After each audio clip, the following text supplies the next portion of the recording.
Are you looking for a fun way to win up to 25 times your money this football and basketball season? Test your skills on Prize Picks, the most exciting way to play daily fantasy sports.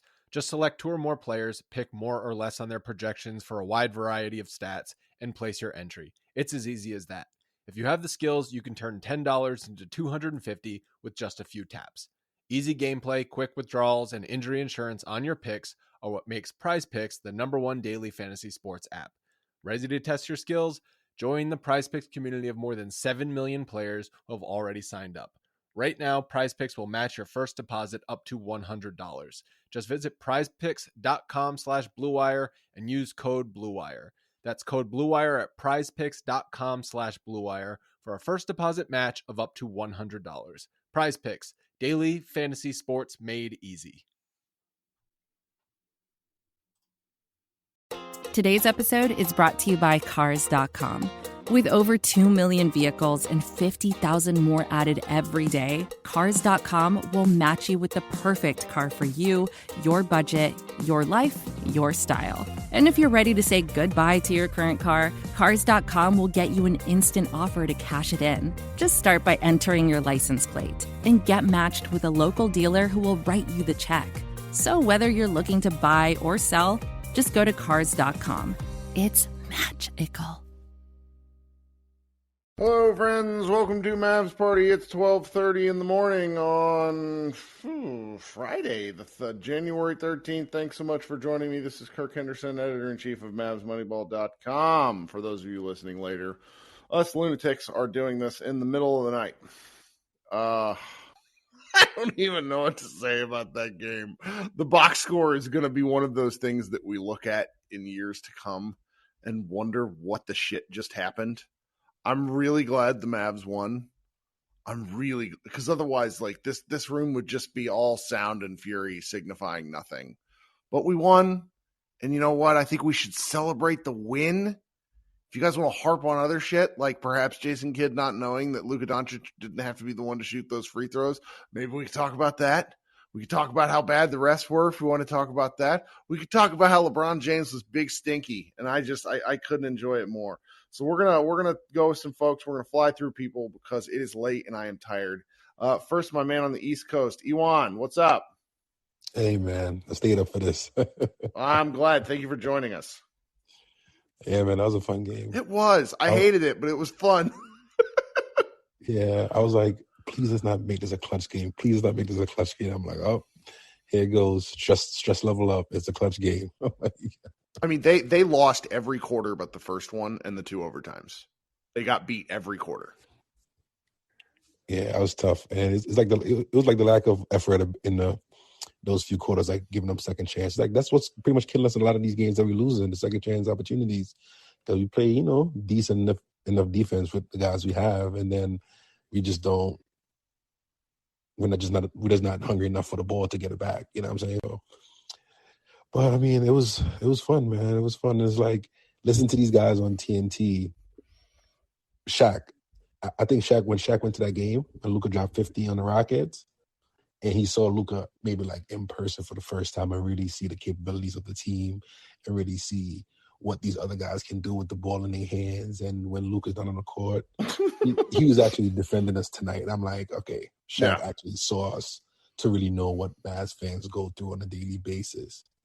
Yeah. And it's like to hear Chuck say, get the ball out of Luka's hands. I mean, Luka, like they said, from the 5-minute point of the third quarter to the fourth quarter when he made that three, he didn't score. He was taking a double team. He was passing it to open guys left and right.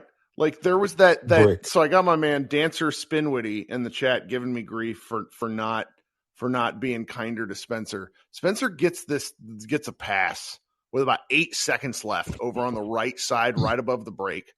Gets pushed a little, knocked off balance. Can't believe the refs didn't call it. He's looking for a pass, looking for something, and then just heaves up a garbage can shot. And the whole team was ass in the fourth quarter. The whole team. Like Luka doesn't get a pass even though he wasn't making shots. Like everyone was bad. And I am just on a national level sick of hearing about how Luka needs to get these wonderful professional basketball players who I've watched way too many games of involved only for them to not come up ever. Now, they did it in overtime. Spencer Dinwiddie had 2 huge dunks because he had gotten a lot of cardio, apparently. I mean, those dunks were amazing. I don't want to take anything away from that because the Mavericks needed it.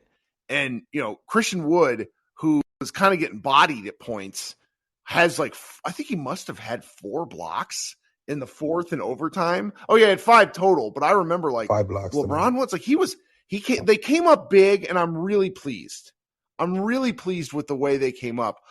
I just am trying to reconcile with that with the notion of it didn't need to get to the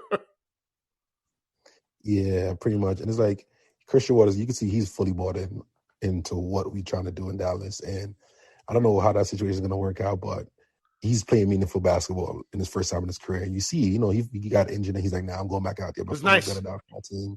And as a leader of the team, Luka and stuff like that, you want to see stuff like that happen more often, with your players. Tell me if you saw this. So this happened to Wood, and Luka did this too, where they both kind of crumpled up on the floor playing defense at one point. Like Wood got nailed in the ribs and crumpled up into a ball, but then came down on the floor and took the next shot. That's my favorite thing where I'm just I never know how to take contact with these guys. Cause I'm if you're good enough to shoot it, were you okay enough to crumple on the ground? And Luka did that too at one point. It's what? I love NBA basketball. It's so ridiculous. Yeah. And lastly is with Tim Hardaway, Chuck is oh, these guys are playmakers. We saw Tim Hardaway in the break with the layup. Brick. We saw Tim Hardaway. We saw that. These guys cannot. We just don't have the bodies. Sure. And I mean, once Green come back, I personally would rather have Green in the lineup than Bullock because Bullock is just ass right now. I don't see how they can continue to play Bullock. I just don't. He's awful right now. And I know you always say if a clutch situation, Tim Hardaway's not going to come through. And today it was just a millions of open shots. Even that first shot that he took was it regulation before Luka hit the 3? Yeah. He took the shot with 14 seconds left on the shot clock. Why are you taking a deep 3 with 14 seconds left on the shot clock? You can still swing the ball back to Luka and try to work something out. And you take a shot with 14 seconds left on the shot, got a deep 3. I mean, they had some stressful moments, but overall, this is a game to show you that Luka is just, I don't know how blessed we are to have this guy on our team. It doesn't matter what's going on. He can make a big shot, and he's clutch. He's built for these kind of moments. He's big for prime time, and it's just if you get a competent, some other players that can actually do something with the ball, it'll be so much easier. He wouldn't be looking gassed at the end of every game. It'll be so much easier. I do think we can. Spencer's a good example of somebody who can do something with the ball. He hasn't been doing something with the ball. And that's been making it a little bit more difficult at times.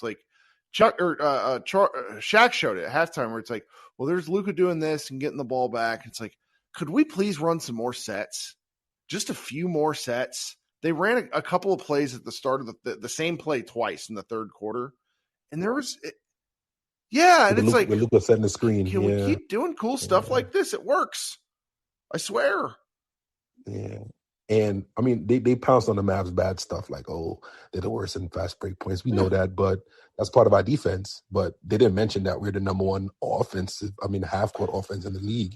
That's something you should mention too. You wouldn't mention we were bad at fast break, but when we get to the half court set, we get quality looks nearly 95% of the time. It's just some of the guys just not making any shots. I know, and then you watch a lot of ball. I don't really get a chance to watch much more in the Mavs. I'm not gonna lie. I don't feel like the Mavs half-court offense is that amazing, but the numbers are the numbers, It's just, in regards to with not Luke on the floor, but with Luke on the floor, it's they get a great shot 95% of the possession. Yeah, no, that's true. On the half-court, and then it's just the quality of looks. When they do the charting, do quality of looks and percentage of should be assists or should be shots. That's right. Luka and Dallas is number one in that scenario. So that's right. Yeah. Well, thanks for hanging out, buddy. Yeah, great win. Keep it going. Oh wow, we got a lot of people. I didn't realize there were this many people in here. Mr. Sanders, how you doing? Welcome to the show. Welcome back to the show. It's been a while. It has. It has. I'm not going to be talking too long because everybody can say a lot. It's a lot that went on. I just wanted to read off a quote from Kenny Smith from Inside the NBA. Probably the worst analysis on anything in the history of life. Um, he said every single NBA player in the league can play good in transition.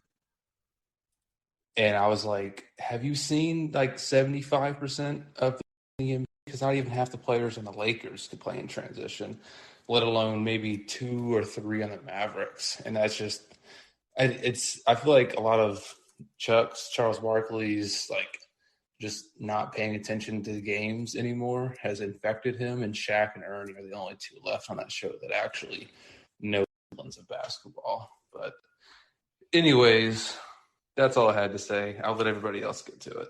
Thanks, Michael. I appreciate your frustration with them. I always wax and wane. I think generally they love basketball, but they sometimes can't help but nag on some stuff. That was a weird comment. I didn't like that one from Kenny. Sam, how are we doing, friend? Hey, Kurt, can you hear me? I can. All right, cool. I'll be quick too because it's late and I know everyone wants to speak. A win's a win. You'll take the win. But the thing that's gonna like piss me off the most, and it really shouldn't, but when I saw the tweet, I almost threw my phone to the fucking wall. When Mark Cuban tweeted talking about Stan Van Gundy and the officiating. Why? I loved it. That's old school Mark. Mark used to talk shit. That was what made him Mark. But you tweet that, and granted, it was valid. It was 100% valid. But I'm like, bro, do you see like the comedy of errors that's happening in the fourth quarter? Yeah, it's like everything else where it's like nobody hitting anything for sure. So I'm like, bro, you built this. Like, you built this team. Like, screw the refs. Like, it shouldn't even got to a point where the refs were an issue. So, I don't know. It's like, I like the win, but Luka, this is not good. Like, Luka's having to play whole second half just for us to be competitive in games. That's not gonna. Yeah, see, that was Josh Bowe's takeaway from our post game show, where it's like I very much feel like it's like you won, but at what cost? Because how's Christian Wood's ankle? They play 2 more games in the next 72 hours. Are they just spent? And Portland is not as struggled a bit, but it's like this was tough. This was a tough one, and it raises as many questions as it answers because the Lakers are really bad, and you needed that effort. So does that mean by transitive property are the Mavs really bad? I can't get there. I think they're really bad in my like analytical brain. I really don't think they're very good. But then you go look at the West, like, okay, maybe they're fine. I don't know what to do with this. Is this what like being an Eastern Conference basketball fan was like for 20 years? Yeah, right. Because it's like the one year that the West is everybody's down in the West except I guess you could say Denver and Memphis, and even then they're like I wouldn't say they're like unbeatable. So it's kind of like this is the one year where you actually have a chance to maybe make some noise, and then this is the year where it's just you're not it. it's I mean, I think Nick said it from Locked On Mavs. You're literally a 5-game win streak away from going from like 7 to 2 or to 3. Yeah. So it's just kind of the way the West is this year. I guess it's good for us because if we could keep this pace, we'll probably win about 44 or 45 games, and we might be the 4 seed. Well, the thing that I told Josh, I'm just like, the Lakers have hurt me too many times in my life. Beating them feels good regardless of anything else. And I'm texting all my friends from college because I went to college out there. It's just, I'm going to relish this one and then worry about everything else tomorrow, I think. Oh yeah. Beating the Lakers is fun. I mean, 2011 still is in my mind forever. Yeah. But yeah, win's a win. We'll take it.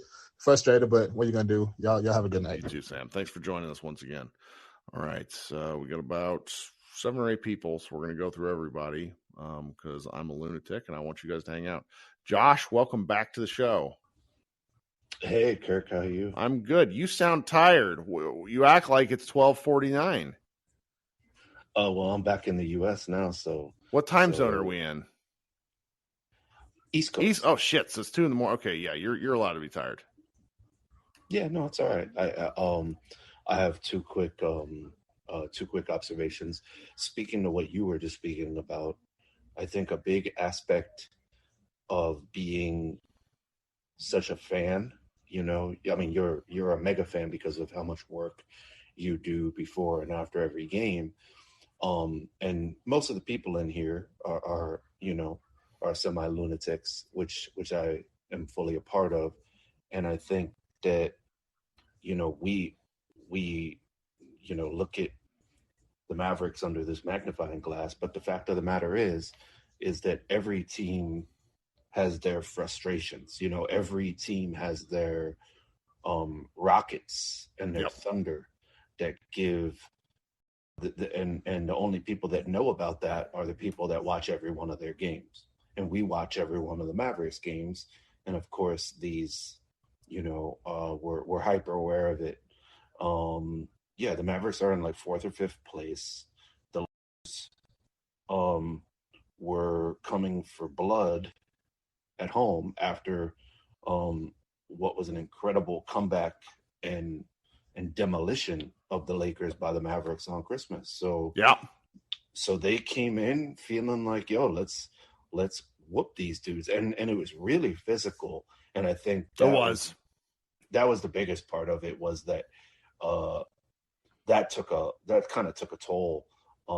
But here's the thing: if the Mavericks can manage to stay somewhat within, above the plane, right? Yep. Because of stuff like this, and because of what we witnessed in last year's playoffs, I think that they really do have a puncher's chance. That's a really big puncher's chance, not like a puncher's chance like we'll probably lose, but maybe we could get a knockout. I mean, it seems like in the big moments, Luka's always ready to go. And, Christian Wood has had a lot of like late game heroic blocks, and to see Spencer get back into the fray in late game situations is very heartening.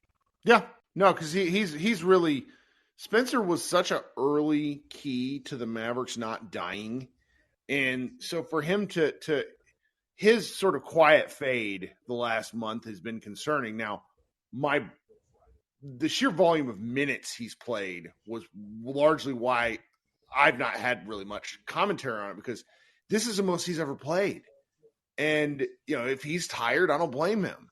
But to see him hit some shots reminded me of him finally hitting shots against Utah in game 6, I think it was, to finally put the Jazz away after he had been just like hauntingly bad in that first round playoff series. And then he was just balls out in the second half against the Suns. And it's just, he seems to be very confidence is a key part of his attack game. And I hope he found something tonight, because the Mavericks need him. Well, isn't it interesting how he's also kind of this quiet dude? Like, even when these have been some ferocious dunks. I mean, even in a couple of losses, even in a couple of losses that we had recently, he put down some dunks where you were just like, at the end of the game when we lost, I was like, man, that sucks, because it feels like the dunks like go into the loss column and disappear, because he's had some nasty ones. But after he dunks, he's pretty like he just goes back down the court. And you notice tonight after the game, I mean, he just was like, okay, cool. And he went straight to the locker room where everybody else went and did what they did. He's interesting like that. And so I think that because of how steady he is, I think he's also paced himself this season. So maybe what we consider to be like kind of quiet might be a good thing, because he's just kind of laying in the cut and doing his thing. So, it was frustrating to watch the Mavericks do everything they could to give away this game in the fourth quarter. I mean, the rebounding was one time where I was just like, dude. Yeah, they got crushed on the boards. All you got to do is box out and pay attention to the ball. I mean, it's not even that. Well, the problem, the two best Mavericks rebounders in Luka and Wood, neither of them box out to save it. Like, that's not a thing they do. they go get the ball, but if they're out of position, then yeah, there's nothing there. Yeah, but anyway, I don't want to keep. I know we have a big room. Sure. So just wanted to chime in on that, and later in a month or two, I'll be headed to Dallas. So when I head through, I'm hoping to get through to my first ever game at the AAC. So I'll keep in touch with y'all, and go Mavs, and have a good night. I'll stay tuned. Now Matthew in the chat says rebounds were tied, and what I like, the Mavericks got out rebounded on the offensive end by. They gave up 14 offensive rebounds. That's a lot of offensive rebounds to get beat by and still win. Okay, let's go next to Brett. How you doing, Brett? Hey, Kirk. What's so have we seen a quote from Kidd on whether or not he knew the rules on that flagrant? I haven't, and I'm not going to look tonight because I don't want to go. I don't want to be mad before I go to bed. Yeah, I was going to say, and it might. I mean, obviously, they won, so that's good. But I don't know which would be worse, like choosing to have Luka be the one on the line or not. I mean, not knowing is obviously worse, but like they're just different. Yeah. I mean, that's the silly part where Luka was so tired. Even if Luka's your best free throw shooter at that point, I still think you got to give someone else a look just because of how tired Luka clearly was. Like, those misses were bad misses. So, yeah, and another thing is that, and because I don't read every single article written about the Mavs, but have you seen anyone ask or Kid talk at all at length about why Luka plays basically the whole second half? And obviously, the reason is because it helps them win games. Mm-hmm. And I think he wants to play. I think he's wanting to do this. And they're having a hard time telling him no because they need him to win, because it's like you watch that second quarter, because they don't have an offense, Spencer is forced to do the one pick and roll whatever thing that just turns everything to ash. Yeah, I mean, it is terrible. Like, there's not another good option, and that's the same thing. I mean, that's why Luka and Dinwiddie play 40-plus minutes a night every night, which is just, I don't know. I mean, in this game, I get why Luka started the fourth quarter, but he was gassed at the end of the third. Yep. And he was getting hit in the paint. I mean, it's obviously like this is like the top 1% of how physical games are allowed to be in the NBA these days. Yeah. Like it's like an aberration. Games don't normally go like this. Yeah, the refs lost control of the game, and they couldn't get it back. Yeah, I mean I will say, like, Westbrook was like, he should have been ejected on the second hit. He had a pair of flagrants. Like, yeah, they called the first one, and the second one where he just like shoved Luke out of the way on the rebound. Like, he should have been ejected at that point, but the game was so far, so far gone at that point, it didn't really matter. Yep. But yeah, that was quite an experience to watch. Yeah, and I think going back to the discussion that Shaq and Barkley were having on TNT. I mean, I think it is interesting, and I think that it's the discussion that I feel like lots of people have about the Mavs every single game they ever play with Luka, which is like, the Mavericks roster and none of these players can dribble, but also, wouldn't it be great if they could? And like, then people who don't really watch them or don't really understand think that for some, like, that somehow Luka, like, letting them dribble more will somehow. That's right. Because it goes back to the opening plays of last season where Dorian Finney-Smith got post-ups, and we all came in here and we're like, oh no, that can't be a thing.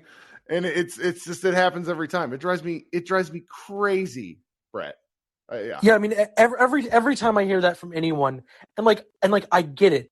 I get both, like, aesthetically, like, I don't really have like the dislike of the heliocentric system from like an aesthetic reason, but like, I get people who do. I get it's people who don't find it fun to watch, and I get that, like, it is, whenever anyone says that's not a style of basketball that wins long term in the playoffs, that is also accurate. Yep. However, when have exactly two players on the roster who can like dribble from one place to another without throwing the ball out of bounds, and even like throwing out the ball like Dinwiddie throws every third lob over the backboard. It's pretty dire. But when that happens, I mean, there's just like they should run more plays, but that's like a different thing. So at the end of the first quarter, Luka should have the ball less. He should just have the ball in different situations. At the end of the first quarter, Wood, who is a pretty good passer, saw cutting Luka because Luka never cuts because Luka just never cuts. Luka cut to the basket, and Wood threw him like a high fastball that sailed out of bounds. And Luka, you could tell, was like shooting eye lasers at him. Yeah, and then like 2 plays later, Hardaway like also chucked the ball out of. That's exactly right, and like that sort of stuff. That's why Luka has the ball all the time. Now, one thing they could do, and you and I have talked about this. You were talking about it in the comments. I saw you. It's like it is possible for these guys to run more sets. Like running plays is good. It helps. That's how you get the most out of players and options is you run sets. Not everything needs to be a Princeton offense or a flex offense or like a read and react system. You can run things that are literal plays. And for anybody that like hasn't played organized basketball above like the middle school level, plays are normal. There are hundreds of them. There's this guy, I think his name's Luca Bassin. I follow. He's a European scout video guy who has like he just posts these videos, like 60 different things you can do. And the Mavericks just don't do. I mean, they don't do enough of it, is what I'm saying. They do actions. It's just everything else is like a high Spain. It's a Spain pick and roll, and then Luca ISO. Yeah, I mean, because like obviously, when you watch, they will run actions, but with the exception of the pick and roll plays, those actions are designed to get mismatches, which you don't have to do much. That's not real. That's not a play. That's just the play before the play. Yep. And from someone who it's something that like whenever I watch any college basketball game, it drives me crazy all the time when like they don't run plays and like they're bad and the players don't know what they're doing. But then it is not something that I recall seeing in the NBA much like in the last 2 years here. Well, the Celtics were a fun example of this because they ran some actions which just cut the Mavericks open. And I've been thinking about it since they did some things where it's really like there were a couple of just I'm not going to describe this right. And it's been such a long time since I had to do this, but it's like there's different ways where you can get guys open. And the Mavericks just do some of the most basic shit where it's like, okay, well, instead of Luka bringing up the ball, we're going to have Luka run to the corner and then force a mid Dirk area post up. Yes. And it's like, could we do more stuff? I get like why they like the post ups. I mean, and I get that Luka is definitely much better than those now. He's one of the most efficient post up players in the league, but like, man, that's just like not good basketball. Sure, like, but what about like a baseline to baseline cross screen where you could get Luka moving through some traffic and free up the ball? Like they never do any of that stuff. It kills me. And it's not even like they don't. It's not even like they do it selectively or like they. It's not like that. That didn't happen in the playoffs last year either. Yeah. Like it's not like they're breaking it out. Like we're just not gonna run our whole play. Like the Carlisle thing. Carlisle is like never gonna happen. Like Carlisle would like find a play that worked. Carlisle would find a play that worked. Sorry, somebody sent me a funny tweet. And then would never run it again. Like that's what Carlisle would do. I don't know. Whatever. Yeah, that is something that I will continue to be baffled about for as long as Kidd is head coach. Yeah. Well, man, thanks so much for joining us always. All right. Now we're going to go to my staffer, Brent, who I've not seen in a while because we work opposite schedules. What's up, dude? Hey, buddy. Good to talk to you. You too. What's going on? You've already touched on the Westbrook thing, which really irked me. On the first play where they eventually called a flagrant, it was clearly either an attempt to injure Luka or to provoke some kind of response to get him tossed. I'm not sure what was going on there other than literal headhunting in a way. Yeah. And then the second one wasn't even called at all. so you've already covered that, but I just want to say Westbrook's coming up to Luka after the fact and doing the nicey, I didn't mean it, let's smile at each other and hug. And then they do it again after the game. It just felt a little too collegiate for my taste when it was pretty clear that in that moment Westbrook was not really playing, above the boards. And I get your response. I get, that's how I feel. But and you know this because you've followed basketball forever. Luka's 23. They've known each other for 7 years because Russell Westbrook and Oklahoma City played Real Madrid when Luka was 16. There's some amazing photos. And Luka had had to guard Westbrook for several possessions. And so I think there's a healthy level of respect there. I also think that Luka knows he's the far superior player and there's nothing else to do other than dap up, Yeah, I guess I can't envision Dirk and Karl Malone 20 years ago hugging each other after a game like this. Or who was it? This physical. Who was it? It was a Pacer that put his hand on Dirk's face. David West, where it's oh yeah, and never. I tend to agree, but you and I are old, and what do we know? Yeah, I hold grudges. I prefer grudges.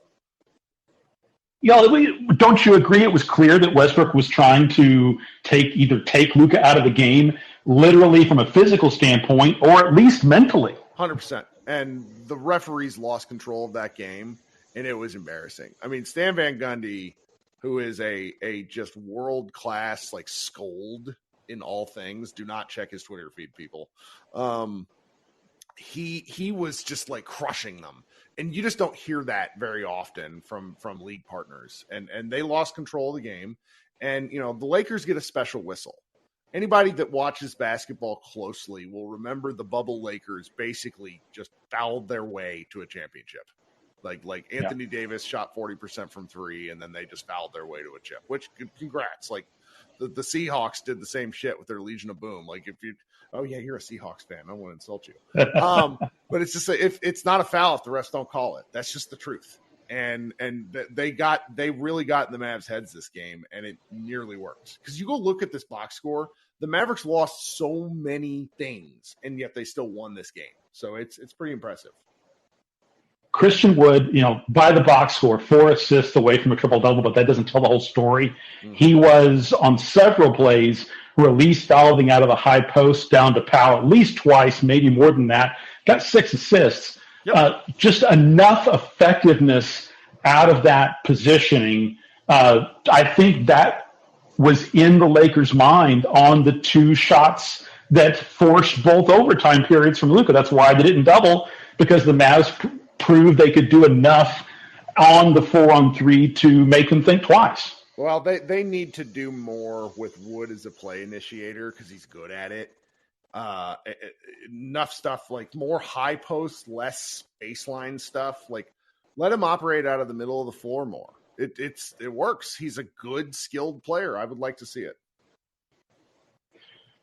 Do you think that you talked earlier about Dinwiddie being high minutes, and I have been worried about that for weeks now, that they've had to lean into him so much that he's this year's Dorian in terms of just getting turned up by January? It's a good comp. Am I worried? Absolutely. This team is running on gas, and it's going to catch up with them in a bad way at some point. I mean, it might catch up with them this weekend. What's the latest you've heard on Kleber's return? I heard something that maybe it's not as bad. What's the latest? I don't understand this. There was a particular reporter. Well, there's a particular person who tweets a lot and does some stuff from the Mavs stuff here in Dallas, who put something out there about how he he's shooting around, but I've heard no timetable on his return. Hamstring stuff is, he had hamstring surgery. I think anything before an April return date is nuts to even consider. It's just, we talk about the players being limited, but we're thin, we're hurt. And a game like this, when you're looking at the schedule, when you're looking at Portland in a, back-to-back scenario, they're probably calculating, going, well, Luka will play the first game and set out the second because there aren't that many back-to-back left. And you've got, in the entire schedule, the entire run of the season, you've got some coin flip games where, he's making this decision, either Kidd, Luka, or together, to play the entire fourth because it's an admission that's the only way we can win this game. And I thought he did, even though there were some Matador defense moments out of necessity, right, he did a really good job playing with 5 fouls and obviously hit some tremendous shots because as frustrated as we all are with certain aspects of this, as you said, they did come through, and how much would it suck to have lost that game? A lot. But this goes like what you're getting at is the core of my beef as a front office and kind of team critical person for the better part of my time doing this, in that you don't ignore entire sections of your bench. The Mavs signed, they have an open roster spot right now and a cheerleader, and that's 2 of 15 guys. And when you have 4 guys hurt, all of a sudden those people have to play. I mean, you go look at the Celtics, it's like, all right, Jaylen Brown's going to miss 2 weeks because he has a similar injury to Dorian Finney-Smith. Is it going to impact them the way Dorian Finney-Smith injury has impacted the Mavericks? Probably not, because they have depth. Depth matters. You have to treat each if this team wanted to be a contender, they should have done a better job building stuff. And instead I think they try to be too cute by half. And this is really, one of the things that was very interesting about the second half of last year is the Mavericks basically played 7.5 guys and none of them got hurt except for Maxey, who they managed his injuries. Injuries happen. It's go look at the Nuggets. Like you just have to build your teams to be able to withstand some form of injury. Now, I think what the Mavericks are dealing with is a little extreme, but and maybe I just hope things improve whenever the 2 guys come back. When they come back, that doesn't change. We tried Facu, didn't work. We tried Kemba, he couldn't hold up. It doesn't change the fact that Green and Finney-Smith don't solve the ball handling dearth. It's still there, just like day 1 of the season. And they're either going to make some sort of small move to get a backup point guard, or they're going to make a bigger swing. And I think that's what scares both of us, is we know what that bigger swing could potentially mean. Yep. And if we can't do that, if we have to get the smaller trade or sign another guy off the street, I would rather do that than prevent the move in the offseason that would otherwise be possible. Yeah, I think that's kind of where I am too, but who knows what they think. I mean, it's if they keep playing 500 basketball, I bet they don't do much of anything, because why would you? If things are mostly working. Right. Well, thanks okay, for joining, man. Talk soon. You bet. All right, talk soon. This is advertiser content brought to you by Frito-Lay. Hello, I'm Chip Murphy, here to get you ready for the big tournament. Tonight we'll break down who will be cutting. Cut! What are you two doing? Sorry, Chip. Prez here got his feathers ruffled when I told him Ruffles has 0 chance of winning the title. And I was letting Dip know that she is not taking into account Ruffles' iconic ridges. Guys, it's March. We have to start talking about the tournament. We are. It is the 2023 Frito-Lay Snack It. We're talking about big-time matchups between Cheetos, Smart Food, Lay's, Sun Chips, and more. Just head to the Frito-Lay Snack Bracket and vote for your favorite chip, pretzel, or dip for a chance to win up to $1,000 or a year's worth of snacks. This sounds great. Keep up the good work. Just go to fritolaysnackit.sbnation.com. No purchase necessary. Sweepstakes ends 4/3/2023. Void where prohibited. Year's worth of snacks awarded in the form of 52 coupons, each good for 1 bag of chips. See official rules at fritolaysnackit.sbnation.com. All right, coming up next is another one of the guys that writes Mavs Moneyball, and we're going to get to everybody, guys, but please be patient. Particularly got some of my regulars waiting. I appreciate you. Jack, you were mad online. I was. How do you feel now? I was ready. I feel better. I was ready to come in here guns blazing if they dropped that one, and it looked like that was going to be the case. I mean, let's be clear. Like, I know the Lakers had a little cute 5-game win streak before, and they've not been as bad as they were earlier in the season. The lineup they put out tonight was Atrocious. Like when I saw that starting lineup, I was like, I was already getting primed to get pissed off because I knew that they were gonna find a way to not blow them out like they should. I mean, like Max Christie, who's like not a real person, played 29 minutes. No disrespect to these guys, except Kendrick Nunn, who probably deserves a little bit of disrespect. You know, Wenyan Gabriel's hitting clutch and ones in overtime. I'm like, what's going on? Like, who else played for them? Like, I'm going to look at the roster at the box score right now. It's Troy Brown Jr. played 38 minutes. Mm-hmm. Like, the average basketball fan doesn't know who that is because why would you? He's Troy Brown Jr. Yeah, I mean, totally I barely know who he is. Yeah, like, and they played these guys like, and that just speaks to the state of our team because we played Frank Ntilikina, rotation minutes, and we have Davis Bertans, who, I was one of the I've been one of the people that's been like, play Davis, like maybe he can get a shot back and knock down some threes for us. Like, no, that guy's cooked. Like, he's got nothing left. Like, that guy, like lately when he's been on the floor, it's just been a walking disaster.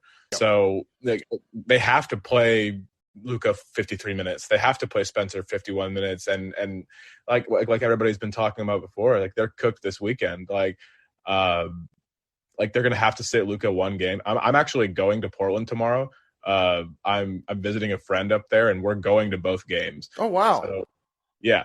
So I'm going to both games, and so like when I'm watching the game tonight, I'm like, okay, well, Luka's definitely not. I don't know. I mean, he's so damn competitive. You never know. And plus, like Portland's one of those teams where he just who's the guy that used to play for Duke that's there now? Everybody was like in the first game, it's like, oh, we didn't have him. We would have stopped Luka, and then Luka just put him in a like box and buried him.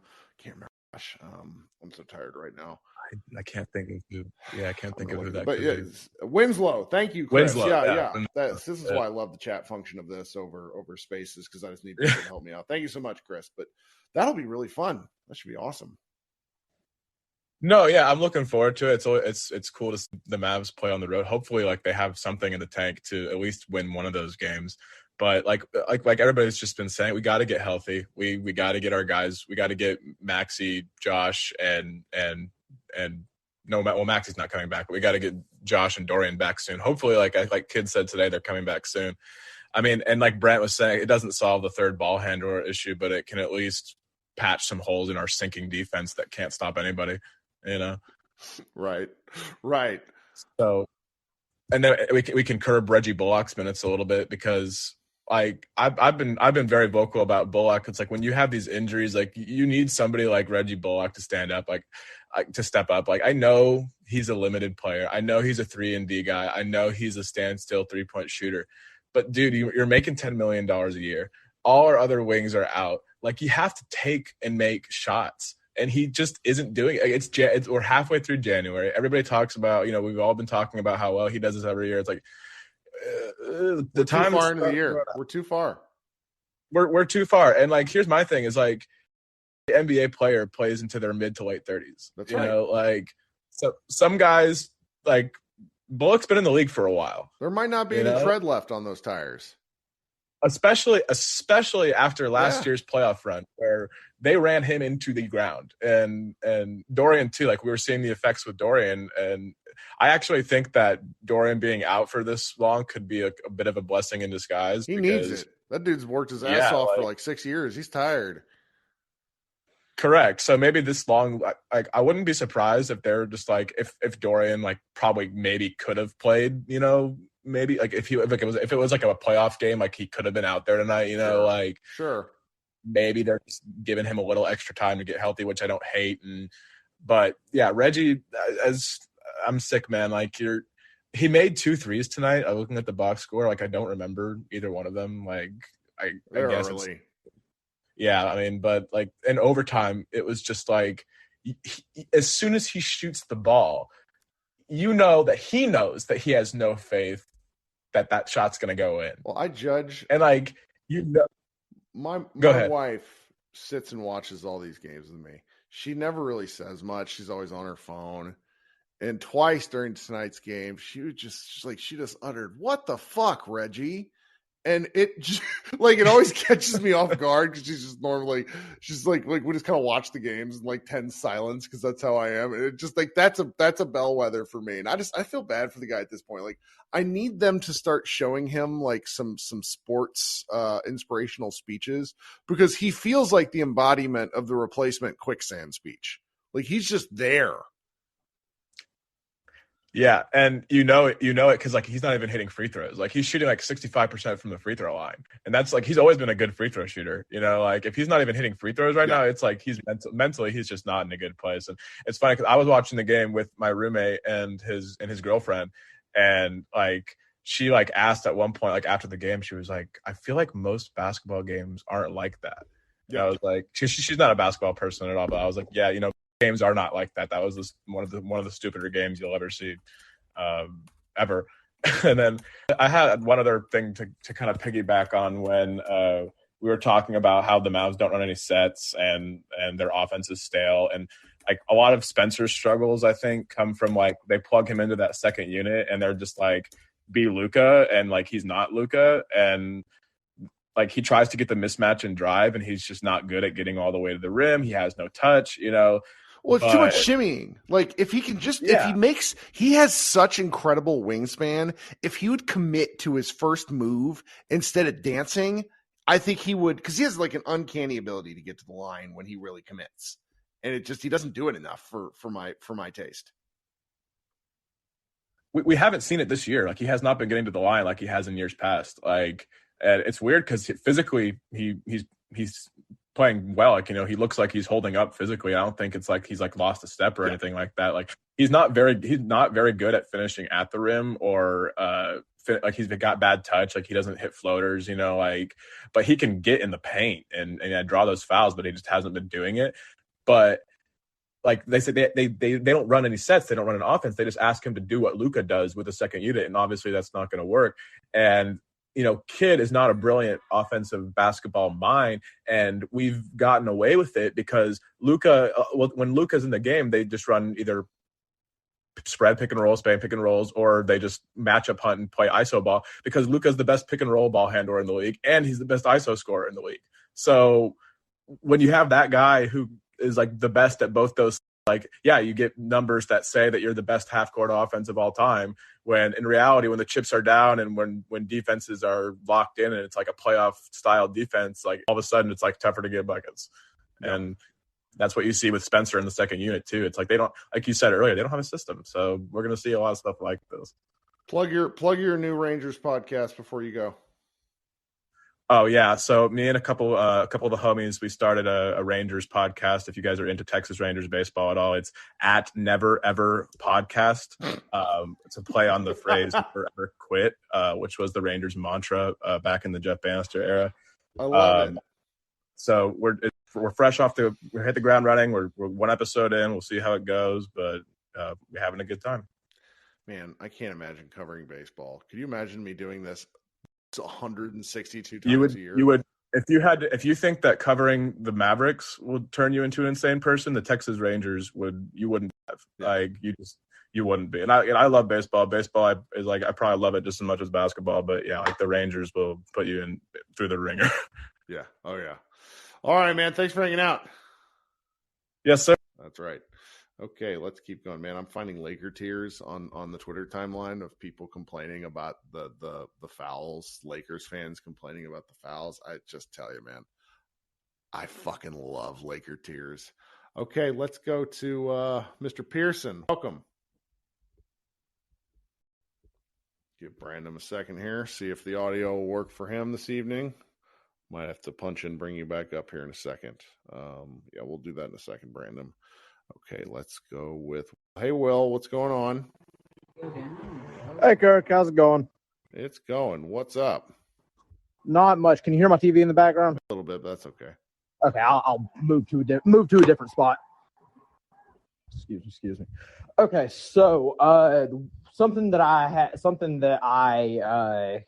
came to a realization of earlier that was kind of fucking horrifying. I think that we have 4 different guys on our team that you could label the worst such and such in the league. Theo Pinson is the worst guaranteed contract in the league, and I genuinely think that. I don't think that's an exaggeration whatsoever. I think that Reggie is the worst rotation player in the league, worst guy that actually gets minutes. I think that Bertans is the worst dollar-for-dollar contract in the league, and JaVale, this one doesn't really count, but I think JaVale might be the worst big man in the league that's on a guaranteed worst contract. signing of the offseason. Okay, yeah. Okay, so that checks 4 boxes. But yeah, man, that was gross. I said this in the chat when you first started the room, but you know the old saying that like every time you smoke a cigarette, it takes 5 minutes off your life or something along those lines. Yes, that is what watching this team does to me. I understand. Every Mavs game that I watch takes a day off of the end of my life. This shit, it stresses me out so bad. Didn't really have much to say about actual basketball from this game. Just had to say that because it was a very horrifying realization. When I came to that realization, I was like, holy shit, we actually have the worst period player in the league on this team and the worst rotation player and 2 of the worst contracts in the league. It's just gross. But hey, we got the dub. And also, LeBron sold. So one of my buddies had a $150 free bet on FanDuel. Would have won $1,300. LeBron sold that shit by 1 point. He also sold mine by 1 point, but I didn't really care about that. My buddy lost out on $1,300 because of that. But yeah, that's really all I have to say. All right, man. Thanks for joining. Okay, let's try Brandon again. How we doing, man? Doing well, Kirk. Thank you. Excellent. Thanks for joining.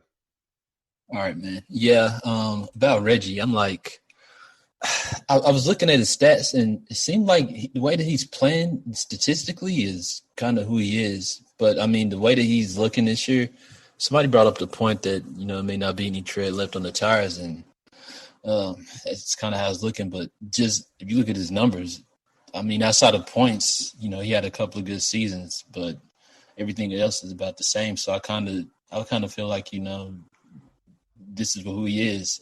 And he just looking at that contract, it just reminds me of Wes Matthews before he left. It was just a body on the floor, and it was just rough. Well, 10 million's not. If they were able to find a buyer, somebody that could convince themselves that in a lesser role he might be able to do more, 10 million is not much. He's just so, it seems like he's so important to their identity. Like, kid just sticks with him. And I understand why, but it's also like, man, this has been a lot of games and not a lot of progress. Yeah, and Rick loved Wes. I mean, he wouldn't take him out the corner. It seems like that's kind of the thing. Rick loved his Wes Matthews post-ups. God, and what make it so bad, I don't know if you remember this play, but it would come off of the screen where Wes will go up under the goal and go to the other side of the 3 and do like this other side of the court and do a 3 and just miss. I'm like, dude, why do they keep running that play? But yeah, I see your point. And man, I mean, the Spencer thing, it's like, I don't know. It seems like to me they're trying to fit like a square peg in a round hole. They kind of want a shooting guard to play off guard. Sure. To Luke. And that just it seems like it's out of its element. And you played basketball before. It's like you can't have 2 shooters, you know, in the back, you know, somebody's trying to facilitate, somebody's trying to shoot, when neither one of them are just like primary facilitators. That's right. They don't have a primary facilitator. And I think they with the kind of lack of structure, it feeds into their worst instincts, where it's like if you give Spencer the opportunity to ISO, he's going to ISO and shoot. You know, he tries to make the right play. I don't think that's the thing, but it's just if you're not running set plays ever and you're just giving them a chance to run a high screen and roll in isolation like it's a Luka Light thing, drives me nuts. I wish they wouldn't do it.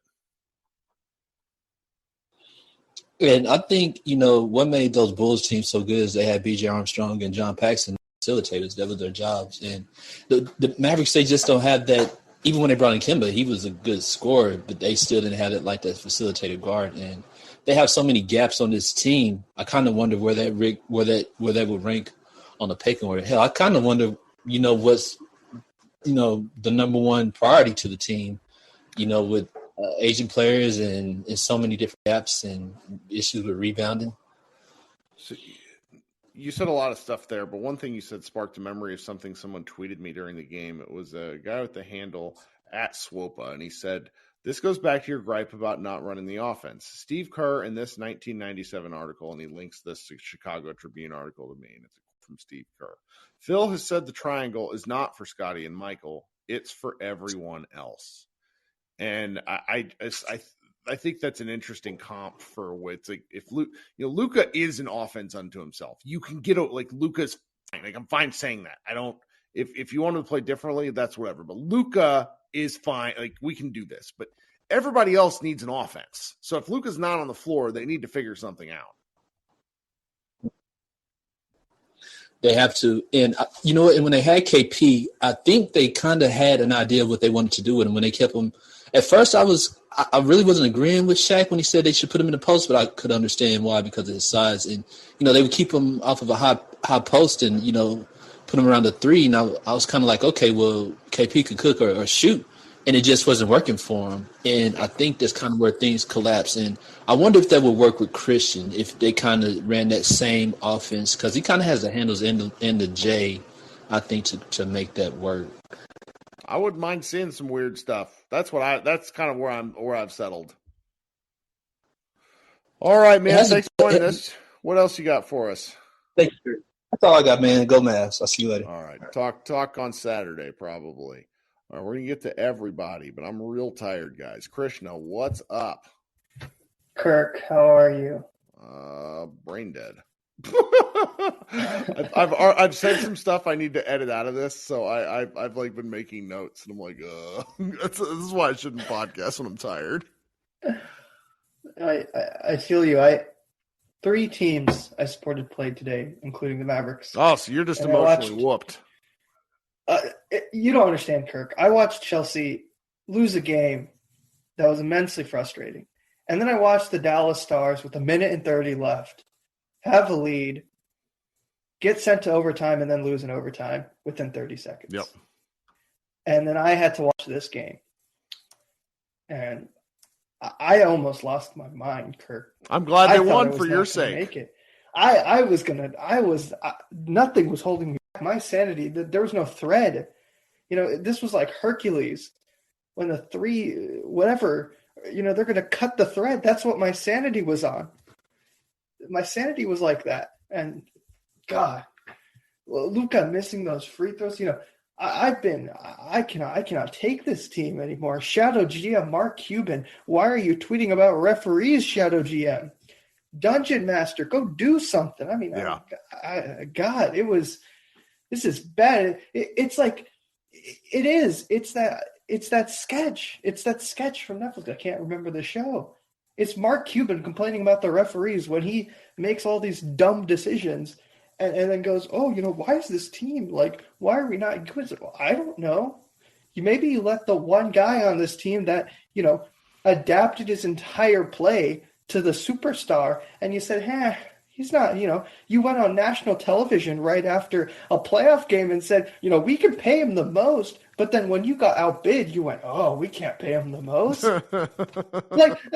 Don't say stupid shit, idiot. I don't even think that other owners don't think like Mark Cuban. I mean, we've seen that. I don't think other owners are that much better. But here's the difference. Steve Ballmer doesn't always go out in public and say stupid stuff. The Boston Celtics owners don't go out and say stupid stuff. I mean, this is where I've been for 3 years. Who the heck are the Boston Celtics owners? Who are the Miami Heat owners? You don't know anything about them. You just know about their GMs. Years, man. I've been here for years. It's what got Mark to eventually send me that email and tell me to, shut up. Well, yeah, I won't shut up because guess what? I can talk and I can say what I want because if you can talk, you can say what you want. Yeah. Here's the thing. It even more infuriated even more because this weekend I watched a video by Secret Base about the Dirk and Dwayne Wade beef. Somebody go find that and put it in the chat. That was a great video. There was a point where they mentioned Steve Nash leaves, right? And Cuban is talking about, that's the big I've ever made. Blah, blah, blah, blah, blah. Yeah, sure, man. Say whatever the heck you want. And then they made a very specific point that the next season, Dirk proved he can carry a team of nobodies. And Dwayne Wade did the opposite. Dwayne Wade proved he can carry a team of nobodies. And Pat Riley said, let me go get Shaq and give him someone.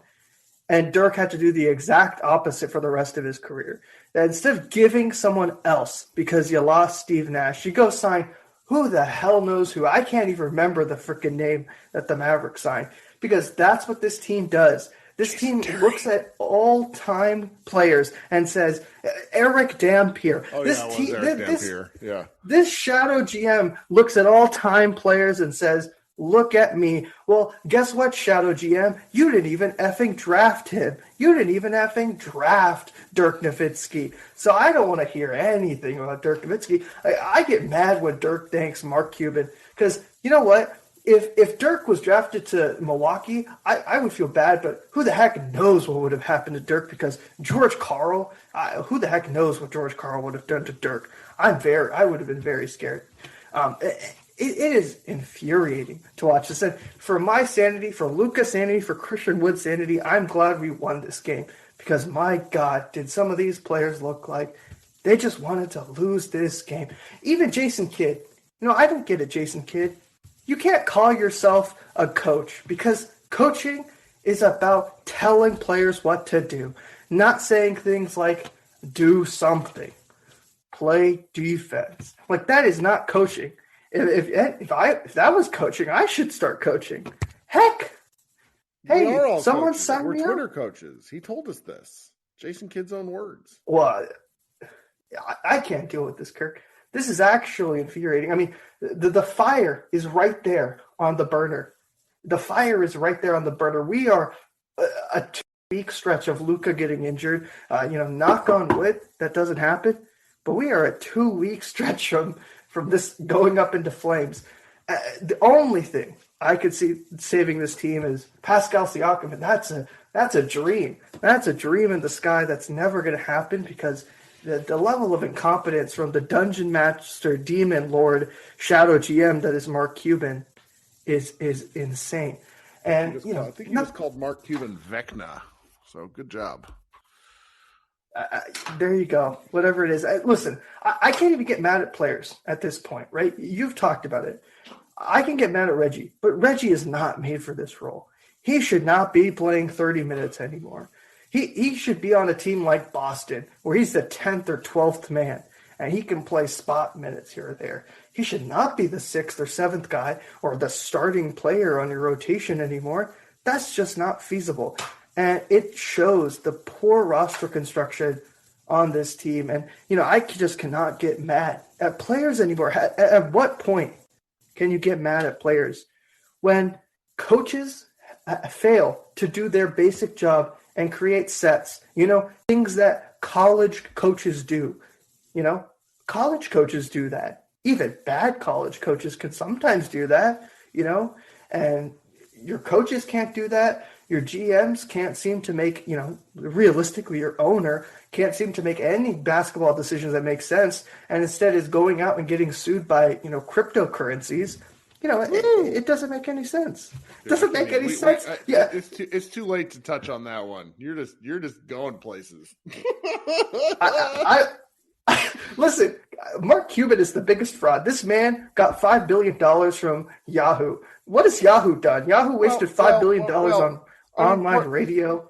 I mean, he bet big, and he's won a lot of bet big stuff. It's just with the basketball things, I think he's largely had. He won bet big once, and that was because Yahoo is the biggest scam company I've ever seen. They spent $5 billion on Mark's company. Good for Mark, good job. And then they also spent $2 billion on Tumblr. And then when they could have bought Google, they said nah. And then now what are they? No one knows who Yahoo is. I mean, look, good for Mark. You got money, but the guy is a scammer in everything else he does. What the heck? You're getting sued by cryptocurrency companies, man. What are you doing? Yeah, I'm sorry, man. I have nothing else to talk to. I want other people to go. The chat recommends you go drink some water and go to bed. I agree. Luckily, I have multiple water bottles, so I will drink water and get to sleep because this is a nutso time to be a Mavericks fan. And thank goodness at least Luca's here because my sanity would be literally zero at this point. Hopefully, everyone has a better night than I'm having, and take care. Talk to you later, buddy. Okay, Micah, what do you got? Let's keep it short because I'm tired. Yeah, same here. I don't know why I'm up this late. I guess because I'm just sick of wanting to talk basketball. But that's right. That's why I'm up. Thanks for hanging out. Yeah, this game was interesting. It's just I still don't know what to think about C. Wood. It's so weird. It's just like honestly, I'm like feeling he dominates these bad teams because let's be real, the Lakers are terrible. Are awful. Like I don't know what to take from his game either. They're so bad. They're so I'm glad bad. he got rebounds tonight after getting bodied by the Clippers. Is kind of my initial takeaway. I'm glad he hit some open looks after kind of waffling, and it's just. I find myself less frustrated with him as a concept because I think he's doing the best he can, and more frustrated with the fact he's a reminder of what's not here anymore and kind of their limitations. Right. It's like you always say about a couple of these other guys. It's great that Josh Green is getting better as a player, but needing him to win games shows what kind of state you're in. And the same with several of these other guys. And we're just limited. I mean, team building is hard. It is. So as upset as we get these guys and all the stupid things that they do, it's just like, if you look around the league, it's like, golly, it's not just us. Because one comment to the other guy talking about the worst contract and worst rotation. Have you met PJ Tucker and Duncan Robinson? Because they would like to have a conversation. Yeah, you mean future Maverick Duncan Robinson?